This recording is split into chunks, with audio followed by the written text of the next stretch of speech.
Programa de opinión de producción nacional con elementos de lenguaje, salud, sexo y violencia, que solo bajo la supervisión de padres, madres, representantes o responsables es apto para niños, niñas y adolescentes.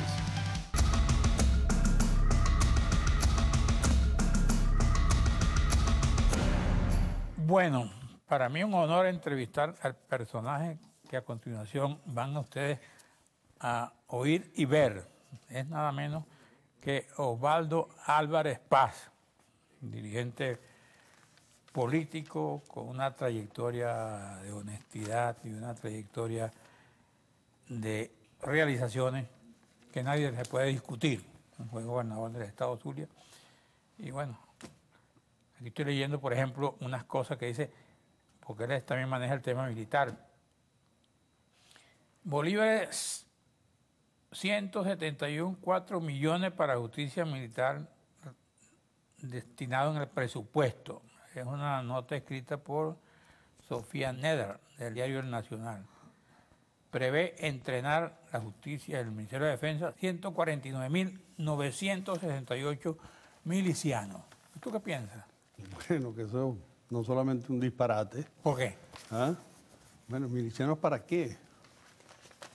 ¿Para qué con toda esa inversión en formación de personal en materia, entre comillas, de seguridad y defensa? No del país, será de seguridad y defensa del gobierno, del régimen.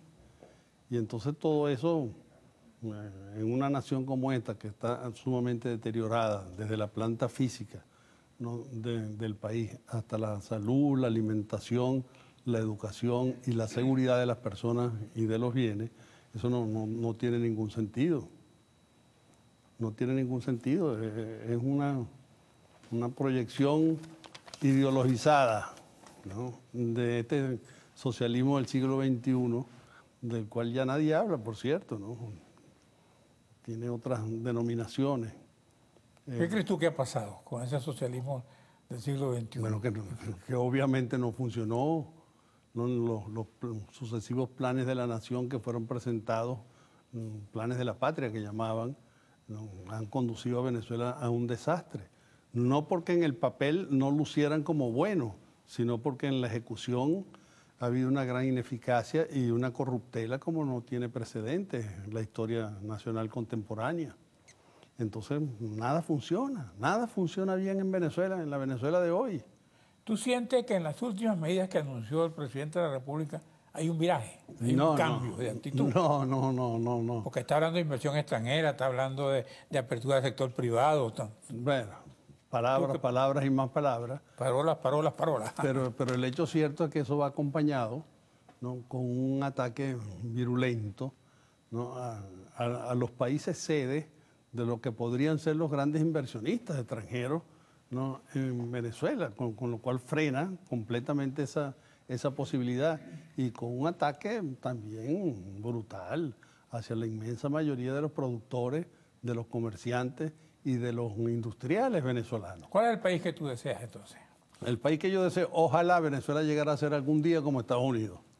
Para mí, Estados Unidos ofrece, ¿no?, una democracia sólida, estable, donde hay equilibrio y balance entre los poderes, ¿no?, donde se debaten a fondo los temas más escabrosos que tienen que ver con la seguridad de los Estados Unidos, que tienen que ver con la idiosincrasia del pueblo norteamericano, que tiene que ver con los problemas raciales y discriminatorios, ¿no?, que históricamente han habido en ese país, pero todo se habla, todo se discute sin consecuencias represivas para quienes expresan una u otra opinión. Y hay una justicia que funciona y lo estamos viendo ahorita, ¿no?, en el caso concreto de algunas de las decisiones que ha tomado el presidente Trump, ¿no? Y entonces, bueno, eso es la democracia, o no, o yo estoy equivocado y democracia es esto, ¿no?, que estamos viviendo, donde el presidente del Tribunal Supremo de Justicia, ¿no?, una cosa, yo no salgo todavía del impacto, ¿no?, se mete a opinar no, a darle instrucciones y órdenes al presidente de la República para su manejo en política exterior, ¿no? Y al mismo tiempo para que le señala la forma que debe comportarse frente al Poder Legislativo. Bueno, imagínate tú, Le quitaron la inmunidad a los parlamentarios. A los parlamentarios y a la Asamblea en general, ¿no? Y en desconocimiento total de la Constitución. Para decirlo en otras palabras, ¿no? Este régimen y esa declaración del presidente del Tribunal Supremo así lo demuestra, mató el derecho como instrumento de regulación de la vida en sociedad, de las relaciones entre los ciudadanos y de los ciudadanos con el Estado-gobierno. Y cuando eso sucede, ¿no?, se acaba la democracia y quedamos en manos del capricho, de la ineficiencia, de la voluntad arbitraria de quienes tienen el control de ese Estado-gobierno. Y eso es lo que está sucediendo en Venezuela. Vamos a un receso. Cuando regresemos y hablamos del gobierno, vamos a hablar de lo que es la plataforma opositora. ¿Qué es lo que aspira el pueblo venezolano, los no partidarios del gobierno, de esa representación que se llama oposición? Vamos a un receso, regresamos.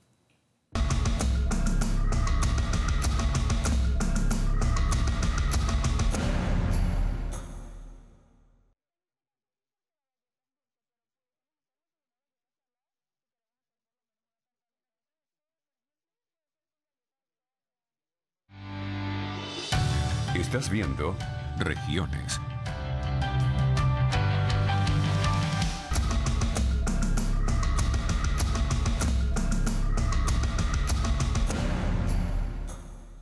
Bueno, ya hablamos del gobierno. ¿Qué piensas tú del actual liderazgo de oposición? Porque hay quienes sostienen, y entre ellos mismos, que así como en el gobierno también están peleando los sectores radicales o no radicales, en la oposición también hay radicales y no radicales que están provocando una crisis a futuro. ¿Tú qué piensas? Bueno, mira, yo creo que la oposición está igualita que el país, ¿no? También hay signos de deterioro allí en cuanto a la conducción política, ¿no? Y eso se le puede aplicar también a cualquiera de los sectores de la vida nacional. El país va arrollando, ¿no?, la forma en que se están manejando las cosas, y los efectos se sienten incluso en los mismos sectores oficialistas, que hay también discrepancias y confrontaciones. Pero lo que es innegable es que el grueso de una población que marca distancia tanto del gobierno como de la oposición quiere un cambio, y quiere un cambio rápido, quiere un cambio en el menor tiempo posible. Pero necesita un líder, ¿no? O dos líderes, o tres, o 1000 líderes. Eso aparece en el camino y aparecerán cuando se produzcan las circunstancias, porque mientras tanto todos están expuestos a medidas de represión por parte del régimen. Pero el hecho cierto es que el 70, el 80 y hay quienes opinan que el 90% de los venezolanos quiere ese cambio, ¿no? Y la obligación, cada uno desde su perspectiva, cada uno con sus ambiciones o sus aspiraciones y cada grupo con sus intereses particulares, ¿no? Ese objetivo de cambio hay que unificarlo y que cada uno camine desde su perspectiva hacia concretarlo. Entonces, ese es el problema de fondo. Yo en este día estuve en un foro con estudiantes, ellos planteaban como jóvenes, y ellos se sentían un poco decepcionados con el liderazgo, porque dejaron pasar el revocatorio y no pasó nada, dejaron pasar otras medidas que ha venido tomando el gobierno en deterioro de las posibilidades opositoras. ¿Tú qué vislumbras en eso? Pero yo no me la voy a echar de muchacho, ¿no? Porque ese es el pensamiento de los jóvenes, pero yo lo comparto. Bueno, empezando este año, la Asamblea Nacional decretó la ausencia del presidente porque no está cumpliendo con sus deberes y sus obligaciones constitucionales. Bueno, pero al mismo tiempo forman un zaperoco y le mandan comunicaciones protestando porque el presidente no presenta su memoria y cuenta ante la Asamblea, sino ante el Tribunal Supremo de Justicia. Entonces, ¿lo reconocemos y lo aceptamos como presidente o no? ¿Y el liderazgo? ¿Ah? El liderazgo de oposición, los partidos tradicionales. Bueno, los tradicionales y los nuevos, ¿no?, están minusvaluidos. El punto fijo, por ejemplo, ¿qué bueno, tiene tu esta altura? Fijo, se sigue hablando de punto. ¿Cómo sería de importante el pacto de punto fijo? Que todavía seguimos hablando de él y teniéndolo como referencia, en mi opinión, es que para mí es una referencia de lo que fueron los 40 años más importantes que ha tenido Venezuela a lo largo de toda su historia. Bueno, hay que retomar esa experiencia.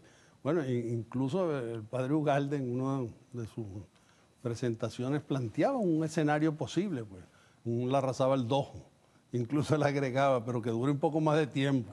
Aquello fue muy corto y los problemas del país hoy en día son tanto o más graves como los que habían en aquella época, ¿no?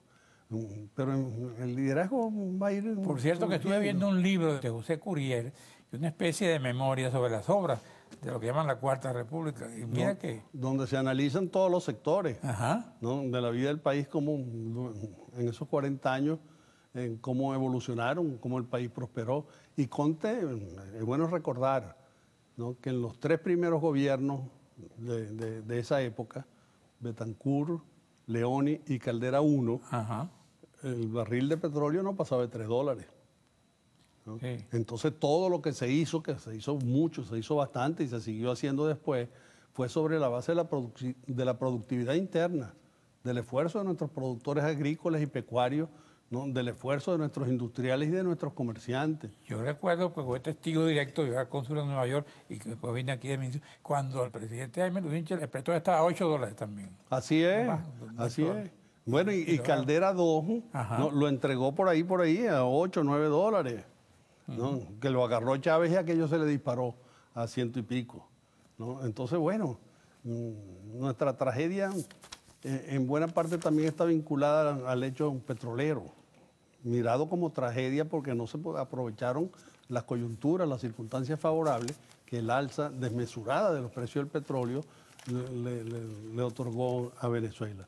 Ahora, hay muchas cosas por hacer. Mira, la provincia, los estados, los municipios están abandonados a su propia suerte, donde gobernadores, incluso oficialistas, no hayan qué hacer con sus responsabilidades, y los que son de oposición, alcaldes o gobernadores, intervenidos prácticamente con autoridades paralelas que les van nombrando, y aquello es un despelote sensacional. Yo creo que aquí hay que levantar una gran bandera de descentralización, de autonomía de los estados y de los municipios, ¿no? La bandera de la municipalización de la vida pública, pero en serio, tomándolo en serio, para acabar con este Estado federal centralizado que tenemos y que sea de verdad, como dice la Constitución, un Estado federal descentralizado, integrado por estados y municipios autónomos. Ok. ¿Tú sientes que en ese esfuerzo político que tú hiciste a través de la historia, has arado en el mar? No, porque eso quedó sembrado. Eso quedó sembrado. Ahora, hemos echado para atrás.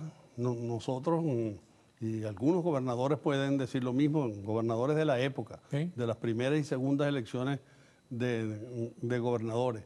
En el caso específico del Estado Zulia.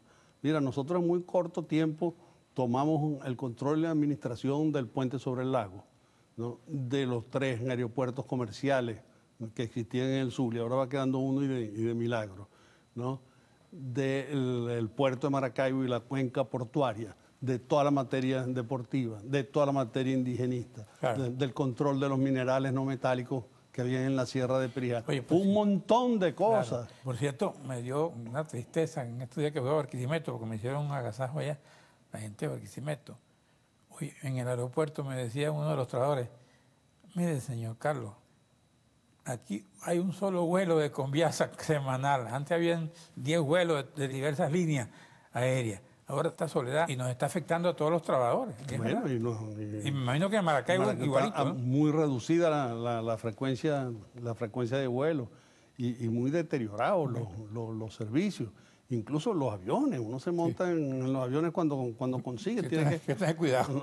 No, y uno va con cierto nerviosismo porque hay deterioro.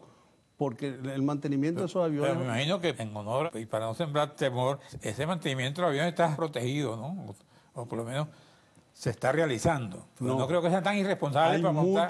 Hay muchos aviones parados, ¿no?, bueno, que los están samureando. Afortunadamente están parados. No, sí, pero los están samureando. ¿Qué llaman samurear? Es decir, que si tú tienes uno volando bien, actuando bien, pero de pronto necesita un repuesto, cambiarle, entonces lo sacan a uno de los que está parado y se lo ponen. Bueno, ese no se mueve nunca. Así es, este se seguirá moviendo hasta que vengan otras fallas mayores, porque el mantenimiento mayor hay que hacerlo en dólares.